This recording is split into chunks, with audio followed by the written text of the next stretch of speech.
And good morning, good afternoon, good evening, ladies and gents. This is your boy Casanova from Orlando, Florida, on this awesome and international podcast, Good Wine and Great Laughs, the podcast for wine lovers, ladies and gents, summer movies, reviews, and hot topic discussion. I'm your boy Casanova. Welcome to Casa Casanova. If you are new to my YouTube channel, every Saturday morning at 10 a.m. I have the wine of the day, ladies and gents. I'm going to open this wine shortly. I'm going to taste. I'm going to let you know about what I think about this wine. And after that, I will give my rates. The picture of the wine of the day is going to be available on all my social medias.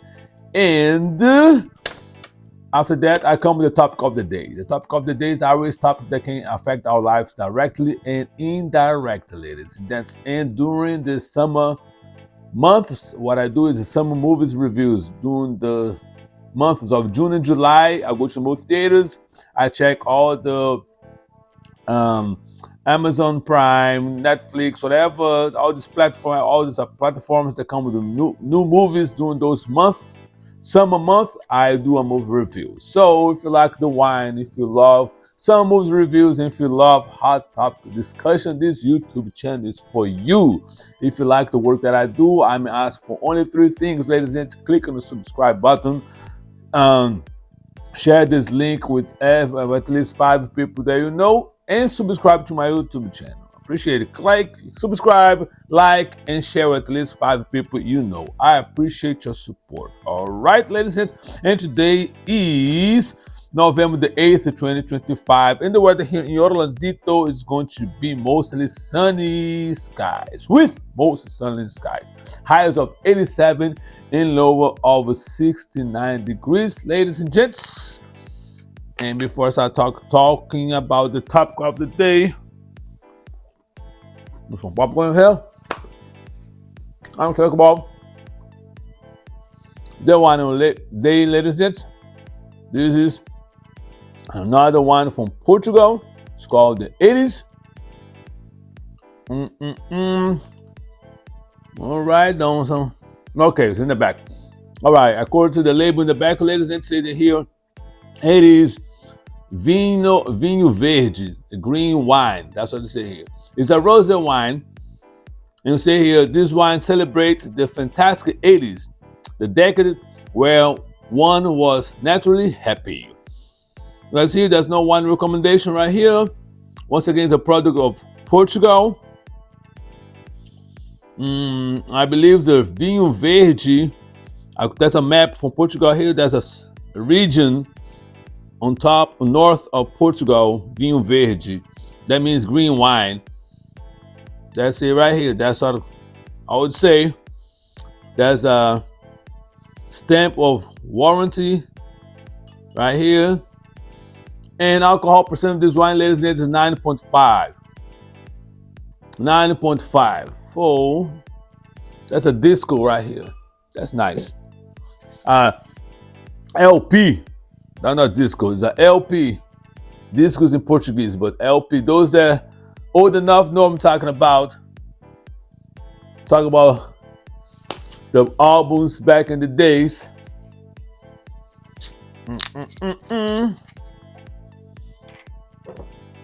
All right. Let's see what this wine is all about.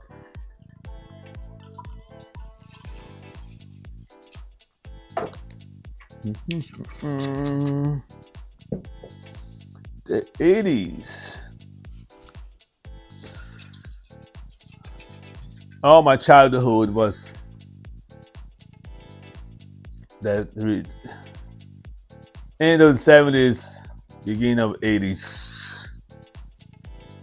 Remember, good memories, great childhood.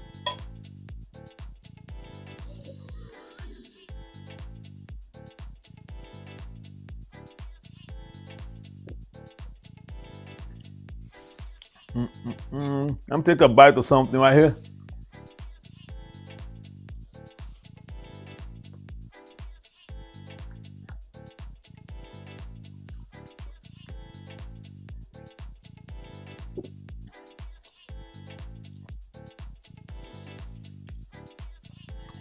Ladies and gents, it is a good wine,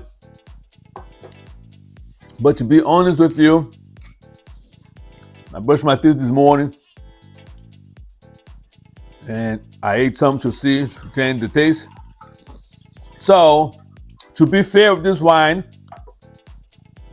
I'm not give you a rate right now, but more likely when I give you my 2 cents, I'll give you what I think about this wine.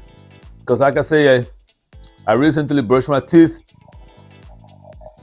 and I cannot have completely 100% taste, but I'll be eating some popcorn, eat some stuff right here while I play this videos related to the topic, ladies and gents. And then when I give my 2 cents, I will let you know what I think about this wine. And ladies and gents, for season 11, episode 15, the topic of the day is, you saw the thumbnail, is the November Blue Wave, an epic night for democracy, ladies and gents.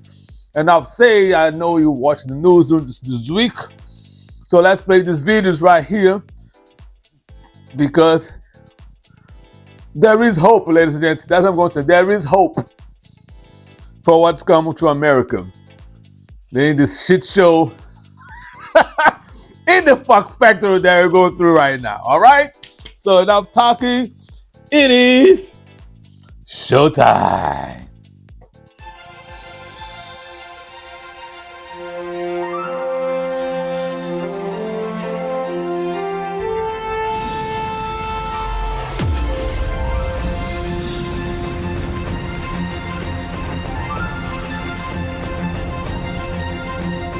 Not on the ballot, but he sorta, kinda was. The Trump factor. He is looming large over everything. Voters across the country heading to the polls in what will amount to the first referendum on Donald Trump's second term.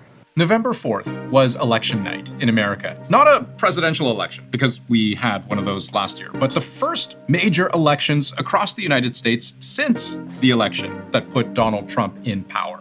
The off-year election does not feature presidential or congressional races. They do serve as early tests for Democratic and Republican strategies. And so, in races that at first glance might seem to have very little to do with Donald Trump specifically, what you had was a political gauntlet, a series of tests for Democrats who see a path to bringing Trump's White House down by succeeding in far more local races. Let me show you what happened. That's what happened.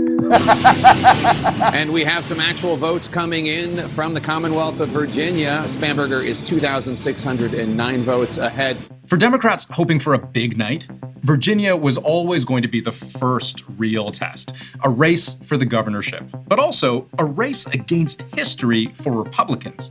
Because only once since the Nixon years, half a century ago, have Virginians ever picked a governor of the same party as the current president. You see how they've always flip-flopped. Virginians will elect a Democratic president one year, and literally the next, they'll pick a Republican governor, or vice versa. Every time but one, Virginians seem to signal they are unhappy nationally by voting differently in their state elections. And it's not a stretch to link a state race like this to a national leader like Trump. Take a district like Loudoun County, a part of Virginia where Democrats have just seen a big bump in support since Trump's 2024 presidential victory, and where just across state lines you'll find Washington, D.C. That makes parts of Northern Virginia effectively government towns. Hundreds of thousands of people there either work directly for the federal government or have contracts with federal agencies. And these are people who are directly affected by Trump's downsizing of the federal workforce and the ongoing government shutdown. Virginia has the second largest total of federal workers in the country. And every worker that's fired or furloughed has a family, friends, neighbors, all of whom are influenced by what's happened. And there's another side to the election in Virginia with national consequences. Virginia is one of several states that could attempt to gerrymander its congressional map. Literally redraw district boundaries in a way that tilts more of the state's 11 congressional districts towards Democrats in the upcoming midterms next year. In some red states like Texas, they've redrawn their congressional maps to potentially oust some Democrats. So to combat that, bluer states like California and Virginia are doing the same thing. Democrats picked up 13 seats in the lower house of the state legislature, which means they have an awful lot of room to maneuver when it comes to redistricting the state to squeeze out another 2 or 3 Democratic seats. I should say, on this election night, there was so much going on. Californians would also be voting on a very similar question called Proposition 50. Prop 50 is on the ballot. At stake, California's congressional map. The outcome of Tuesday's election could ultimately help decide the balance of power in Washington. But in order to redraw its boundaries to favor Democrats, California actually needed to ask voters for permission. And last night, in a blue state, it got it. Californians have voted yes on Prop 50 to implement the state's newly drawn U.S. House map. So, an important victory for Democrats. But back in Virginia, it took less than an hour from the moment polls closed to the moment all the major networks announced a clear winner. Damn. NBC News can now project the winner of the Virginia governor's race is Abigail Spanberger. This is an absolute 100% USDA top choice repudiation. Nobody in the White House is walking around high-fiving each other, spiking the ball.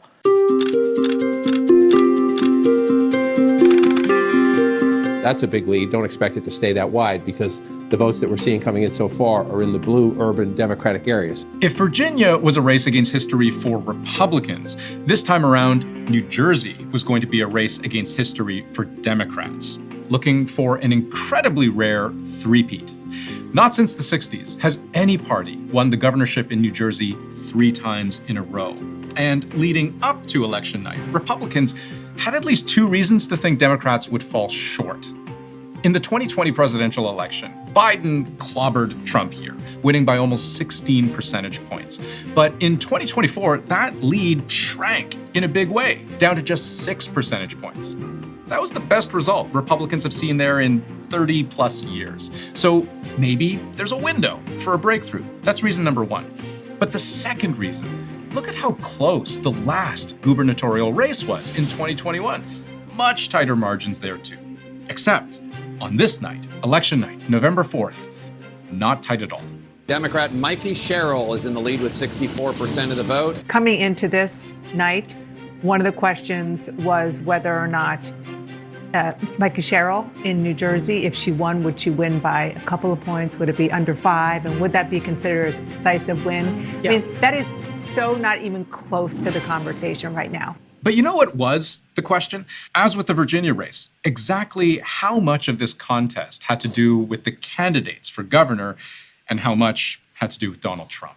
And I think the only person that feels that they are in a better spot because of Trump's administration is Trump himself and his billionaire friends. Now, I don't want to suggest that there weren't local and state issues at play in this election, but this also very plainly wasn't just a state election either.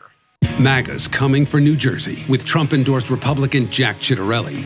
Trump brags Ciattarelli is now 100% MAGA. We've got to stop him. Democratic big guns like Barack Obama and Pete Buttigieg were called in, and Donald Trump attended a virtual rally for the Republican candidate. But within an hour and a half of polls closing in New Jersey, NBC News can project now that Mikey Sherrill is the projected winner of New Jersey. Both the outcome and the consequences were becoming very clear. If you are a Republican who represents a battleground suburban district, you're looking at Virginia and New Jersey, and you're saying, forgive me, holy shit.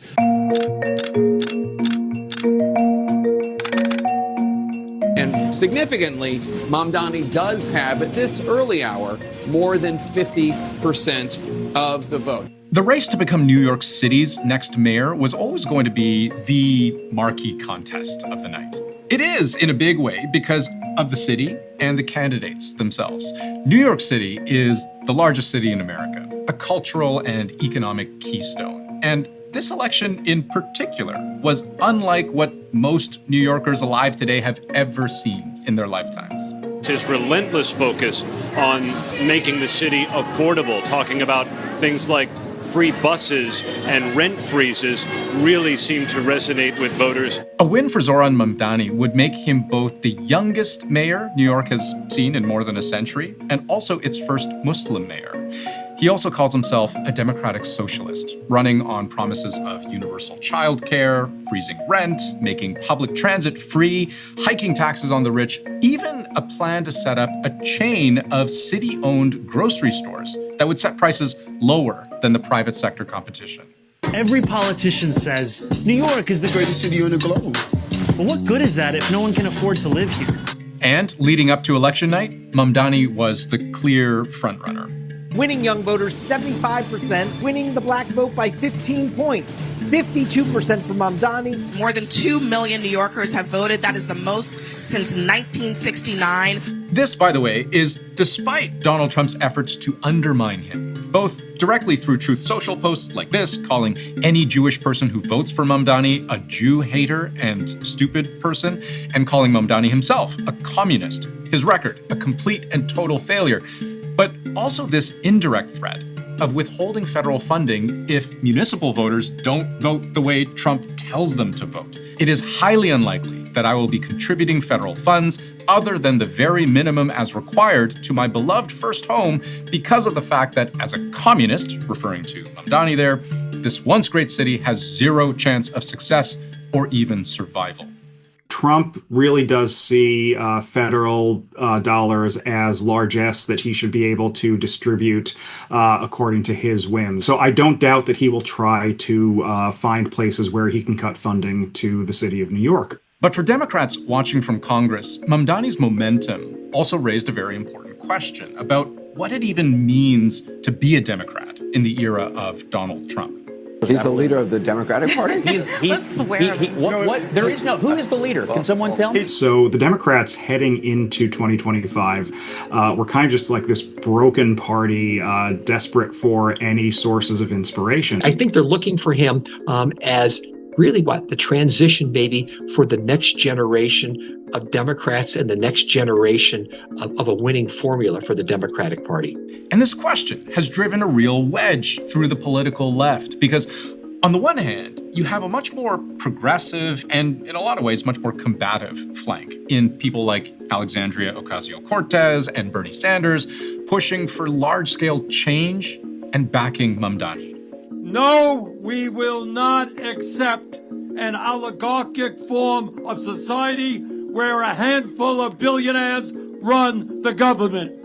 They scratch his back, he scratches theirs, and the rest of us are left behind.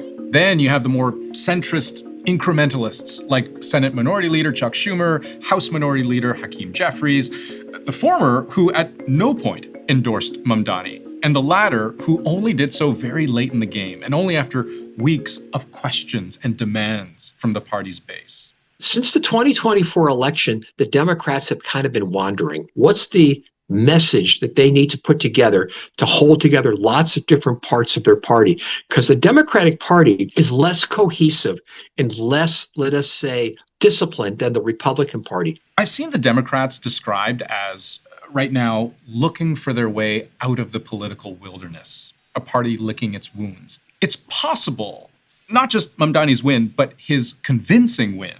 Mamdani decisively took the lead in the mayoral race early in the night and ended with over 50% of the vote. It's possible this is like jet fuel for the party's left wing, which believes being even more unapologetically left wing is the solution to their current problem. Like Mamdani is a prototype for how to wage an effective campaign.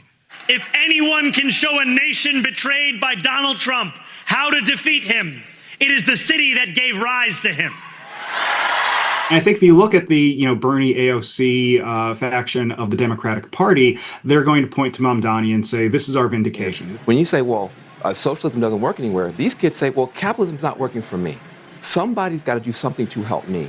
But two thoughts on this. One, what works in New York doesn't necessarily work in the rest of the United States. Remember, New York City is almost always different. I've been around for many decades. We never looked to New York City to define American politics. I think he's the new face of the progressive socialist wing of the Democratic Party. He absolutely does not represent most Democrats. But two, as much as you have election observers trumpeting this big blue wave, history made tonight. It's worth remembering that Democrats were expected to win all of these races. Polling suggested as much. And if things hadn't gone their way, what a disaster that would have been for a party often seen these days as having no unified direction, no compelling sales pitch, and no effective strategy to unseat Donald Trump.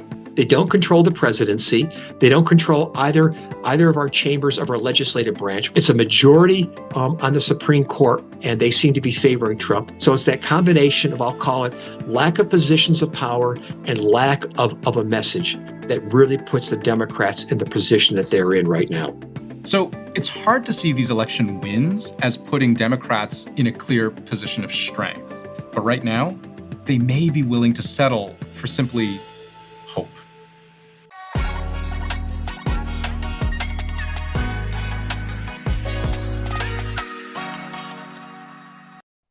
Tonight's theme is life comes at you fast. But I don't know about you, but I got to tell you, I am old enough to remember not only last November when we heard about young men and Latinos and this realignment for Trump, but then we started hearing about it for month after month. And some of it was valid because Democrats had clearly lost a step. And usually, across most of American history, young people do lean a little more left than right. But the economics, the other things that were going on, a lot of it looks different a year later. And it's clear that young people and even young men are not signing up with everything MAGA has to offer.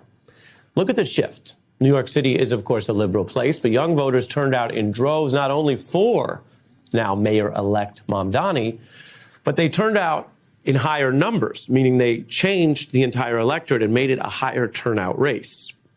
That's something that Trump benefited from once upon a time, but Democrats might adopt the playbook. His rise, buoyed by a savvy campaign. It was cultural, it was online, and it was always pretty authentically speaking inclusively to include the younger generation. Hey guys, it's Tuesday. Please sign up to Canvas. We are doing a scavenger hunt across New York City tomorrow. Freezing. Your rent as the next mayor of New York City. Let's plunge into the detail.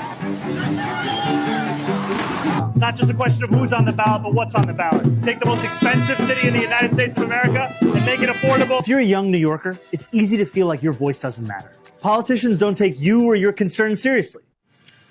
And to quote another young man, who was at least a young man once upon a time, the times, they are a-changin'. So for folks watching those videos saying, I don't know why he's jumping in the water or the polar bear thing or other things, that's fine. It's not necessarily for everyone. There are still traditional debates, traditional TV interviews. Mr. Mamdani did plenty of those. But there are also now other ways to communicate. And the Times reports on that because this campaign faced Gen Z loneliness. These young people, whether they like it or not, are often, quote, addicted to their screens, also strapped for cash. Spiritually unmoored, socially stunted by the pandemic, young New Yorkers needed a reason to get out of the house. They found it in this mayoral run. And they write the social buoyancy of his campaign wasn't just for show. Young people turned up and voted. The final weekend of early voting, seeing nearly 100,000 voters under 35, and the votes mattered.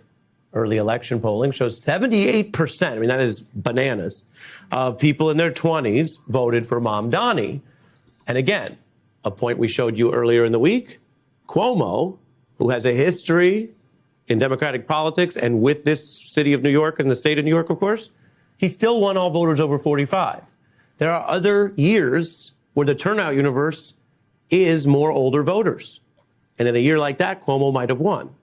That's an important point that has still not fully sunk in. We were just talking about this with the Democratic senator who backed Mamdani, even though the Democratic leader Schumer in his home state of New York never did. And there may be many reasons that they disagree on many things. But I don't think they disagree on the fact that Democrats will need more voters to turn out than did a year ago. So if you compare the Harris coalition nationally to what happened on Tuesday, not just in New York, but in the other states, well, Democrats want this week's version. Young voters turned out for those Democrats in New Jersey and Virginia as well. And many of those, of course, are more moderate and have less baggage rhetorically than the New York mayor-elect. These younger voters, whether you call them 20-somethings or Gen Z or soon-to-be Gen Alpha, many of them, just like you, if you happen to be older than them, or just like the young Bob Dylan I mentioned, many of them, however they communicate and how much tech they have, you'll find a lot of them are concerned about the exact same things that other people and sometimes other liberals have been throughout the years. I'm here to represent the younger generation, like be out here, vote, practice your rights. Rent is too high, and it's just like everything costs way too much these days. I'm first generation, and honestly, like everything, it's just not right. I'm hopeful for Zoran's campaign. There's pain and anxiety out there, and there's also hope. Now, there's a Gen Z reporter, Rachel Janfaza, who notes that Mamdani, like Trump last year, did resonate with some young voters because in a world that feels broken, young people want something to vote for, not just against.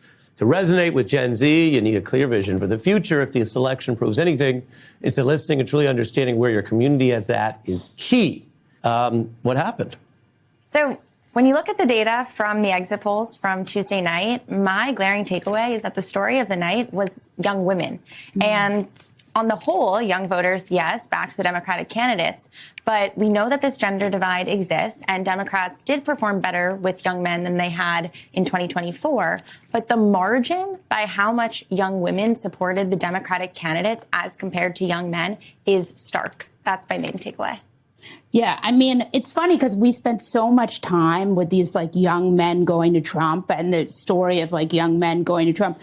And Trump did, and I was watching that montage before, and I was thinking about the things Trump promised young voters. Remember, he did sneakers, right? He did crypto. He went on podcasts, and he worked at McDonald's. So it wasn't like he promised them deliverables in any kind of way. I mean, I guess he said he would make things cheaper.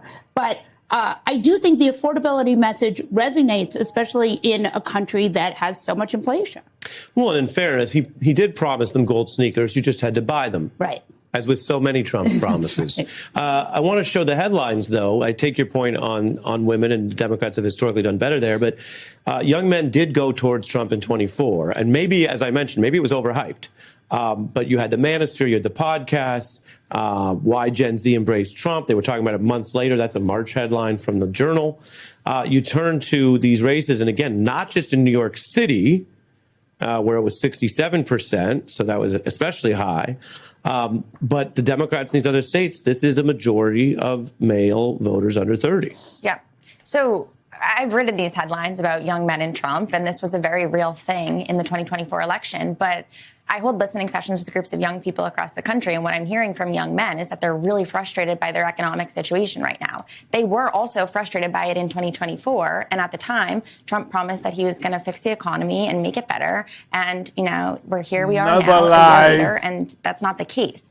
And so I think really the story of Tuesday, beyond the fact that young women showed up in these strikingly strong margins, is that across the board, young people are feeling really pressed economically. They're struggling with affordability, rent. They're looking at the job market. They're being told that AI is coming for their jobs, and they're really scared, and they're looking for answers. And the Democratic candidates ran on that across the board here in New York City, but also in New Jersey and Virginia, too. And it worked. And any candidate who's looking to resonate with young people should take a learning from that for 2026 and 28.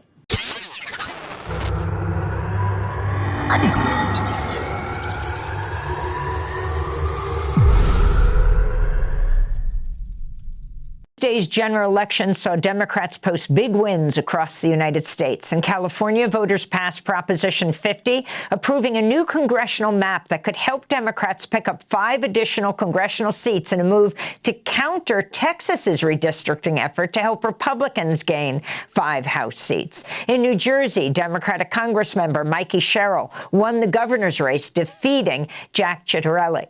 In Virginia, Democrats reclaim full control of the state's executive branch as Abigail Spanberger flipped the governorship, becoming Virginia's first female governor. Virginia voters also chose Ghazala Hashmi to be Virginia's lieutenant governor, making her the first Muslim woman elected to statewide office anywhere in the United States. Meanwhile, Democrat Jay Jones defeated Virginia's incumbent Republican Attorney General. In Minneapolis, Democratic Mayor Jacob Frey led Democratic Socialist challenger Omar Fateh, but neither got more than 50% of the votes, so the race moves to a second round of ranked choice voting. And in Pennsylvania, Democrats retain control of the state Supreme Court after 3 justices won their races. For more, we go to Washington, D.C., where we're joined by Daniel Nishanian, editor-in-chief of Bolt, who covered the general election closely. We welcome you back to Democracy Now! Daniel Nishanian, start off by just talking about the national picture. Well, thank you for having me. And, you know, it was really, there's no other way to put it, an epic night for Democrats. Last night, I've been following election nights for a long time, and I've never really quite seen this level of systematic win for pretty much anything that there was to win between the parties for a Democratic candidate. You already named a lot of the big picture races, but it was pretty much anywhere that there was an election yesterday, there was just a small earthquake or a big earthquake in favor of Democrats. So let me give you just one big picture example, that there were 13 statewide races yesterday for statewide office. There was the ones you mentioned, there was 1 in Jersey, 3 in Virginia, 2 in Georgia, as well as 7 in Pennsylvania, all judges. And Democrats won all 13 of these races, and they won them by comfortable margins, ranging from 6 points to 24 points. That's right. In Georgia, Democrats won 2 seats by 24 points. And what's super interesting is that Democrats had never won a statewide race for a race that isn't federal, for a state government, in 20 years, almost 20 years, and they won them by 24 points last night. And if you move down ballot to county level races, to city races, you are seeing the same thing over and over again, of Democrats winning counties or offices that they hadn't won for a long time. Democrats broke the majority, Republican supermajority in the Mississippi upper chamber. Democrats won the most seats they have in the Virginia House since the 80s. Democrats flipped Erie County, Pennsylvania. Democrats flipped Onondaga County in New York for the first time since the 70s. And I could go on, and I'm not going to do that. But also, I think maybe another last place to look at is, even if you go all the way down to school board races, you know, that was really the center of the conservative ideological takeover in 2021, 2022, a lot of conservative takeovers at the school board level. Even there, we're seeing a lot of conservatives lose their seats in Colorado, in Pennsylvania, in Texas. So that, I think, really gives you an idea of the sort of night that we're speaking about. So in California, Prop 50, very quickly, your response. Right. So Prop 50 was a very important part of this war that is happening right now for the U.S. House next year in California. Democrats responded to efforts by Republicans elsewhere to draw maps in their favor, and that itself is going to shift 5 seats in favor of Democrats. I think a big takeaway yesterday of the type of swings that I was just describing as well. Again, we're talking about a 24-point win in Virginia, large wins in Virginia, Jersey, is that Republicans could get a little spooked, a little scared about the type of maps that they're drawing that are not necessarily equipped to withstand the type of wave that we saw last night. So that's also something to watch, whether Republicans continue now to try and draw the maps in their favor as they've been planning to in places like Florida or Indiana. The significance of the 3 liberal judges in Pennsylvania keeping their seats? Right. I mean, there's so much to talk about. There were 3 races for the state court, for the state's highest court in Pennsylvania, the biggest swing state in the nation. And Republicans were really hopeful to take back the court in advance of the 2028 presidential election, because this is a state where President Trump kept suing to try and overturn the 2020 result and kept losing at the state's highest court. And yesterday was the Republican opportunity to erase the majority that Democrats enjoy there. Democrats won those races very easily. They are now very likely to hold that court until 2029.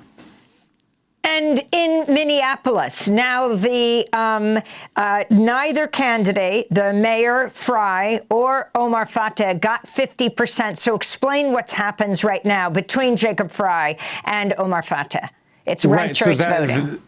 That is one of the main mayoral races we were watching as a companion of what's happening in New York that you've covered during the show, where there was a more centrist incumbent mayor running against a progressive challenger.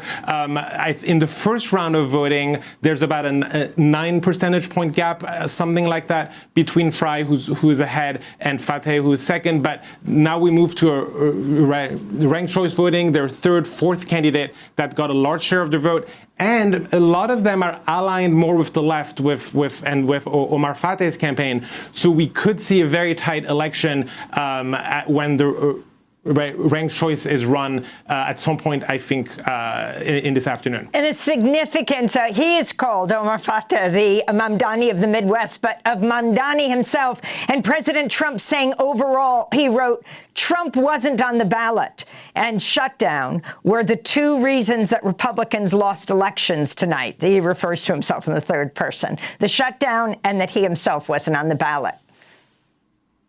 I mean, I just heard the excerpts from his speech earlier in the program, and when he said, I am an immigrant, that's such an important part of his win, of his victory.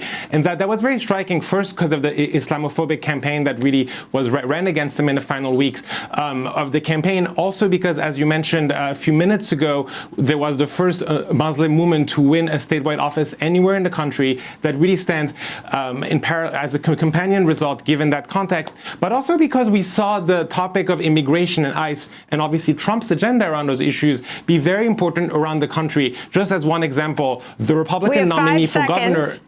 Okay, well, there were a lot of races where immigration was on the ballot and a big issue, and that's what I was going to end with. Daniel Nishanian, you got a lot in there. Editor-in-chief of Bolts. We'll link to your coverage of the elections at democracynow.org. I'll be in St. Louis Friday night. Check our website, democracynow.org.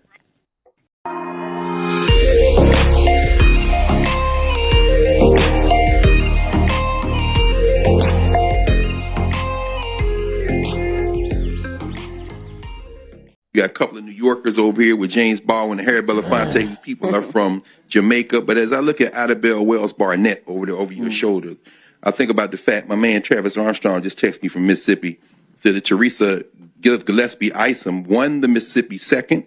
So when you put that with Johnny Dupree, who won the 45th senatorial district, the Democrats broke the supermajority in Mississippi. Oh! So that sister's home. You know what I'm saying? That means that they can stop these white supremacists. But let's also thank our legal groups, because it was the lawsuit in Mississippi that caused the courts to say those were illegally drawn districts, and they forced them to redraw those districts, and that's why tonight happened. Yes, sir. No, that was it. I mean, we just have to remember, as everybody said, I'm just echoing it.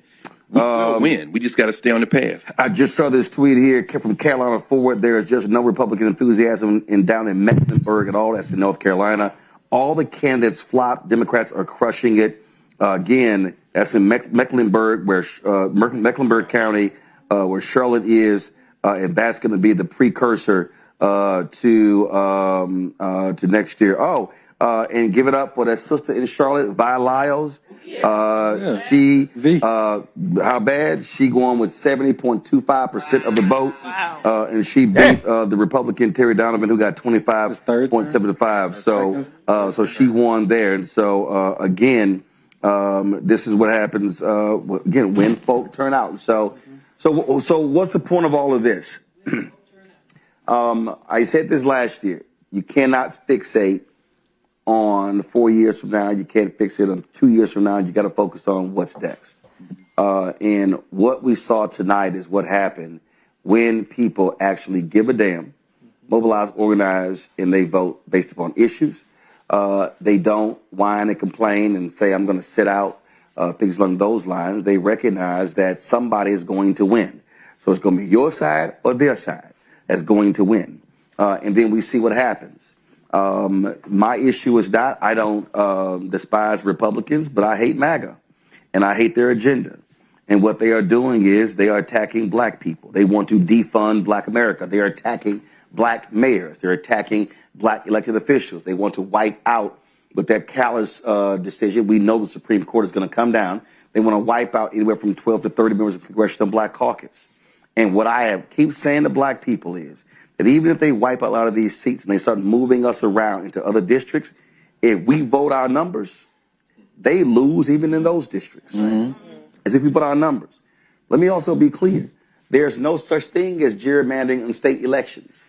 And so we vote our numbers in North Carolina and vote our numbers in Georgia and vote our numbers in Mississippi and vote our numbers in Texas. Talking about. And vote our numbers in Louisiana. The South does not have to look like it looks. That's right. But it's a lot of folk who are saying, well, if we could get Stacey coming, Stacey Abrams ain't coming to your state. But guess what? There's already somebody like Stacey Abrams in your state. So what has to happen is you have to be willing to join with those folks. We also have to pool our resources. I think back to Will Haygood's book on the confirmation hearing of Thurgood Marshall. And in his book, he talked about how black folks in Texas put their money together to hire the lawyers to sue the Texas Democratic Party because they had closed primaries. And they took that case to the Supreme Court, and Thurgood Marshall did not want them to take it to the Supreme Court because they feared if they lost, it would set them back, and they did lose. But what the key was here, these black folks said, no, we're going to fund this lawsuit ourselves. And so where are we right now? And I keep telling y'all, don't send money to these parties. Don't send money to these candidates. Send money to black organizations who we know who are going to be on the ground in 2026. Black Voters Matter, National Coalition of Black Civic Participation. We know Until Freedom. We know USSA, and there are others as well. But we have to understand, look, New Georgia Project, was it New Georgia Project? Listen, yeah, they shut down. All of that work. And what did Tiffany say earlier? This is what happens when we have a group that starts and all of a sudden they then disappear. That can't happen. I'm telling all y'all right now, they are coming after everything in Black America. And I've been sitting here looking at all of these tweets, and guess what? That same bullshit algorithm that Elon Musk is forcing all of their tweets down our throats. Oh, the crying and the whining is amazing. But I'm going to tell you right now, these evil ass people, they're going to be pissed tomorrow. Yep. They're going to be angry tomorrow. And there's nothing better than to have them even more pissed off a year from now. Come on. I would love for them to be whining. You talk about 13 seats picked up in the Virginia House. Imagine if they start crying and they lose 20, 30 seats in the U.S. House next year. But that will not happen if we don't keep our foot on the pedal. Let me be clear. Keep your foot on their necks and step harder. Go harder. When Cooney's like, he is crazy. I'm telling y'all, all of the whining and complaining, I want them to be complaining more. Because I'm telling y'all, they cannot stand the diversity of this country. My book is called White Fear, How the Browning of America is Making White Folks Lose Their Minds. And they have been losing their minds. They've been riding high all year. They've been so happy with Trump and ICE and the National Guard and Doge and Elon Musk. But what did I keep telling y'all? Bill Ackman might be a billionaire. Elon Musk might be a billionaire. Mike Bloomberg might be a billionaire. And they might spend 100, 200, 300 million on the race. But every single one of they weak asses only got one vote. And for every poor person who sits out, understand, they might be billionaires, but your vote counts just as theirs. And the 90 million people who did not vote, those folks can beat back every single one of these billionaires in next year's midterm election. So we're going to be right here. We're going to be on the road. We were in 5 cities in Virginia. One of the reasons why we've been focused on raising this $1 million. We're launching a new midday show as well. We're looking at launching a health show. When Tiffany get her act together, we're going to be launching her show. Yes, I did. Yes, I did. Put the camera on her. Put the camera on her. She waving a fan. No, get the solo shot. Put the camera on her. When Tiffany stop playing around, we're going to launch her weekly show. Put the camera on Tiffany. Put the camera on Tiffany. Thank you. My God. All right. So y'all know right now, I had to announce it. So Tiffany going to do a show. No, that's why I'm mad, because if you say it publicly, now I got to do it. Yeah, you got to do it. It was all text messages before. You got to do it. So the point I'm making, y'all, is what we did in Virginia, we want to do the exact same thing around the country. We want to pinpoint the places where we need to be. We want to be mobilizing voters, reaching y'all, talking about your issues, pulling folks together. Because listen, ain't nobody else in black-owned media doing this. Okay? I ain't hating on nobody else. They ain't doing it. No one is doing what we're doing. They're not traveling anywhere talking to voters. And I'm telling y'all, we can take this thing back. You mentioned C.T. Vivian. We talk about Reverend Lowry. We talk about Diane Nash. We talk about Septima Clark. We talk about Ella Baker. We talk about all those folks who put it all together to fight for what's right. Listen, you got next month, 7th anniversary of the Montgomery bus boycott. Yeah. Happy next month. Okay? That was Joanne Robinson and others. I'm telling y'all, they are afraid of us. They are afraid of our power. They are afraid when we mobilize and organize. And you know what I love nothing more? For them to be even more afraid and lose next year. And then lose in 27. And then lose in 28. And that can happen. But it cannot happen if you do not do your part. Every single one of you who are watching and listening, you got a job to do. Folks, that's it for us. Be sure to support the work that we do. Join our Bring the Funk fan club. If you want to give via Cash App. We told y'all what happened. How much money did we raise for y'all last, Tiffany? $107,000. That's what happens when, again, we mobilize and organize. Cash App, you want to use the Cash App, you stripe QR code you see right here, bottom left-hand corner. Bring the music down, please. PayPal's R. Martin Unfiltered. Venmo's RM Unfiltered. Zelle. Roland at RolandSMartin.com. Roland at RolandMartinUnfiltered.com. Check some money order. P.O. Box, big amount to Roland Martin Unfiltered. P.O. Box 57196, Washington, D.C. 20037-0196. Download the Black Star Network app, Apple phone, Android phone, Apple TV, Android TV, Roku, Amazon Fire TV, Xbox One, Samsung Smart TV. No, Marcus, I'm not reading anything. If you want to get our Roland Martin Unfiltered Black Star Network swag, go to shopblackstarnetwork.com. Shopblackstarnetwork.com. All the stuff is there. You see all that stuff on the news desk over there. You see our bartender, Wave. We got a camera over there. Can we give a shout of her? Wave. That's right. That's right. She was keeping all these people inebriated. And so, again, support our black products right there. ShopBlackStarNetwork.com.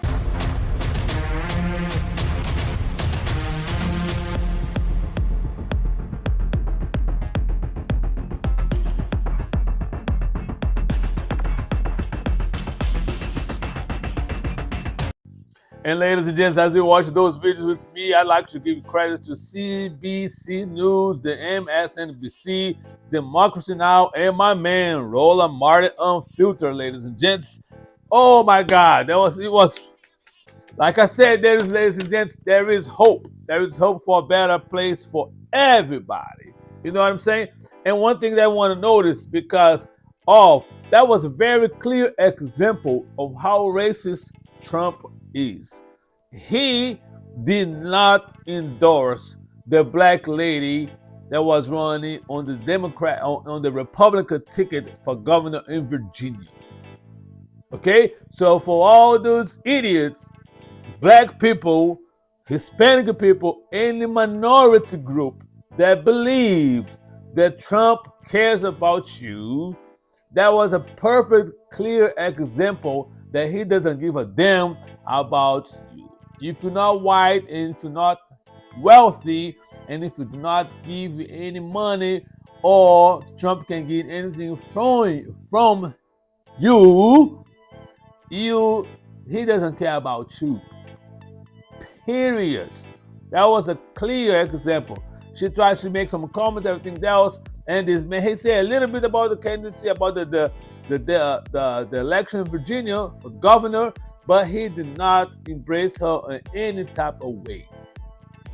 Ladies and gentlemen, and that was a clear example of what's coming.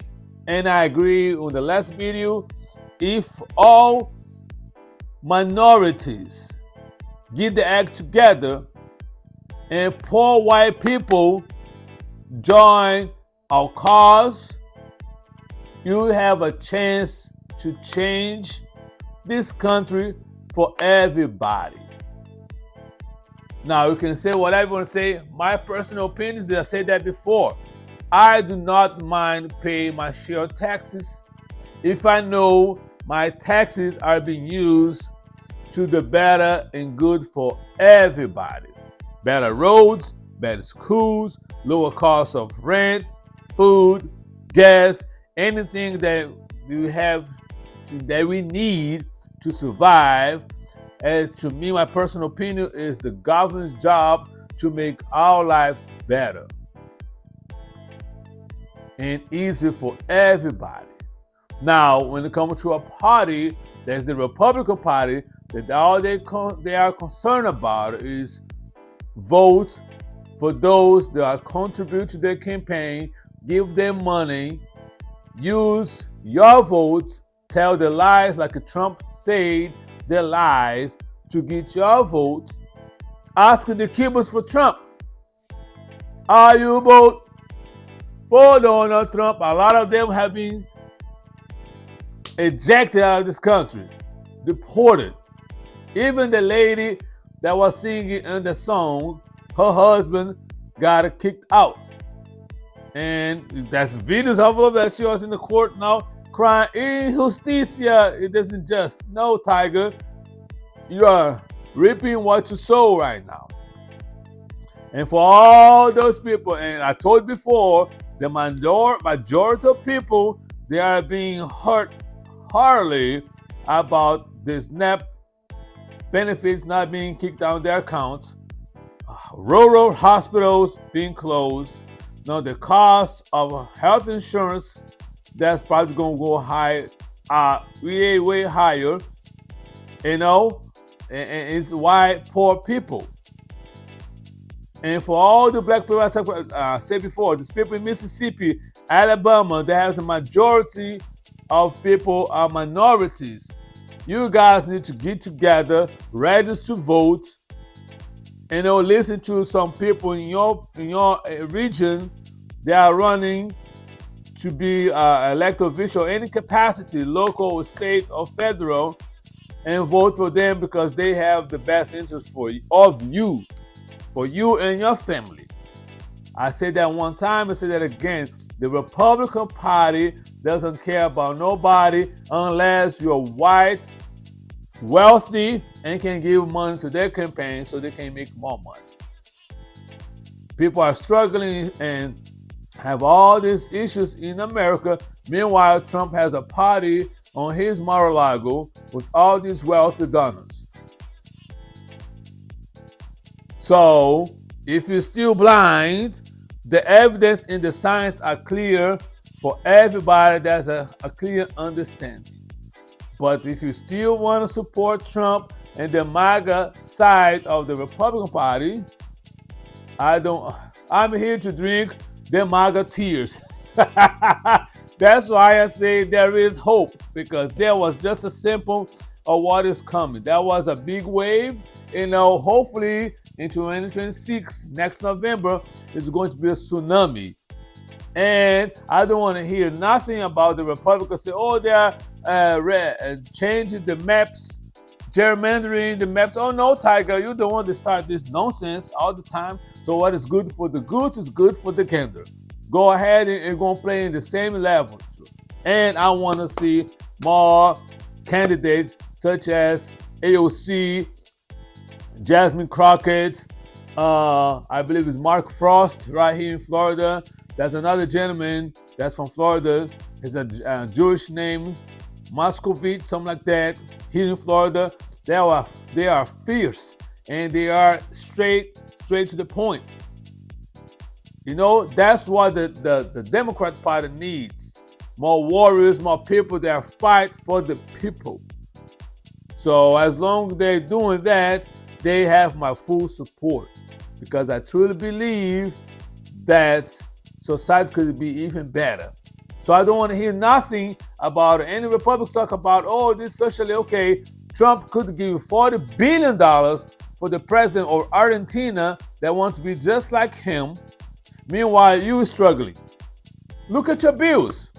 Look at the thing that are financial responsibility that you got.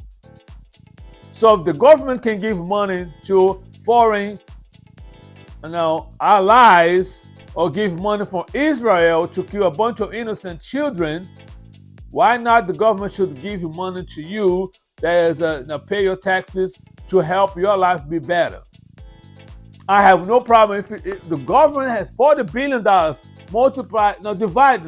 divide this $40 billion that was given to Argentina for all adult citizens that pay tax in America.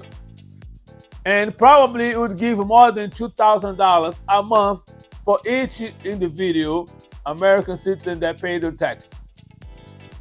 I have no problem. That could be money extra that the government could give to you. That's a surplus. Why not share with the people? But you don't have see that, but you're okay for Trump to spend this money for other people and other stuff. You give money for billionaires that don't need any extra money at all. Just like we talk about all this craziness is going on in the aviation industry now, that's related to what Spirit is going on. The CEO of Spirit, even though the company is going bankrupt, got a big ass check. A huge check. I can't remember the amount, but you can Google how much money the Spirit CEO got it. Meanwhile, the flight attendants and everybody that work in operations, from gate agents, from rampers, and everything else, get what? Jack. Now, you're going to tell me that that's fair? I'm in favor of fairness for everybody, not just for the big billionaires. That's my point, ladies and gents. I make this very clear. So I'm with Mandami, I'm with the AOC, I'm with all them happy that this was good victory, and that's once again, there is hope for a better country for everybody. La-di-da-di. So on that note, please be safe, be kind, and be blessed, and do the best of what you can do with what you got. Salute. Let's keep drinking MAGA tears.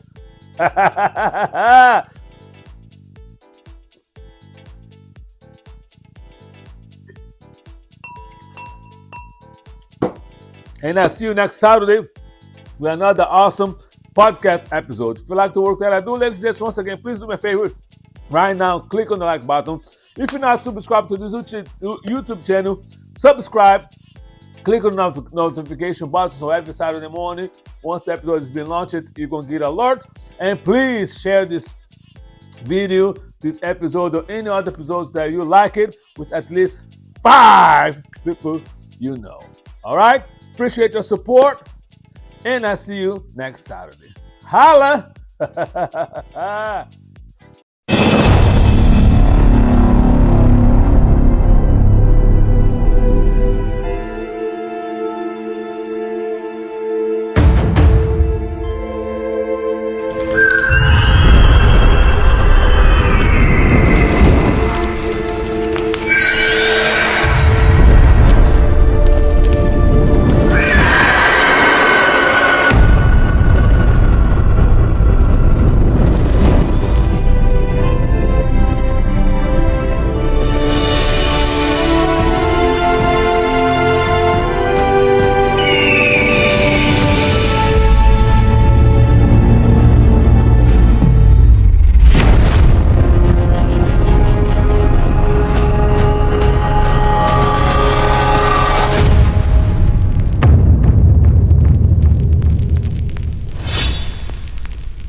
straight to the top.